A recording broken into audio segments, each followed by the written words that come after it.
వ్యాప్తంగా కేంద్రం కులగణన చేపట్టాలని తెలంగాణ సీఎం రేవంత్ డిమాండ్ చేశారు. ముంబైలో జరుగుతున్న ఎన్నికల ప్రచారానికి వెళ్లిన ఆయన ఆ పార్టీ సీనియర్లతో కలిసి జరిగిన సమావేశంలో ఆయన మాట్లాడారు. 10 ఏళ్ల బీజేపీ పాలనలో వెనుకబడ్డ కులాలకు ప్రధాని మోదీ చేసింది ఏమీ లేదని రేవంత్ విమర్శించారు.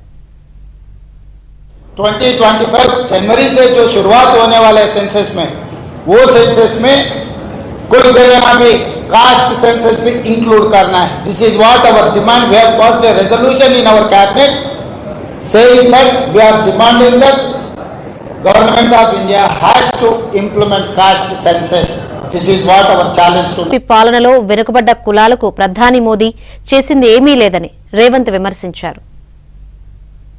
2025 जनवरी से जो शुरुआत होने वाले सेंसस में वो सेंसस में कुल जनगणना भी कास्ट सेंसस भी इंक्लूड करना है. This is what our demand. We have passed a resolution in our cabinet saying that we are demanding that government of India has to implement caste census.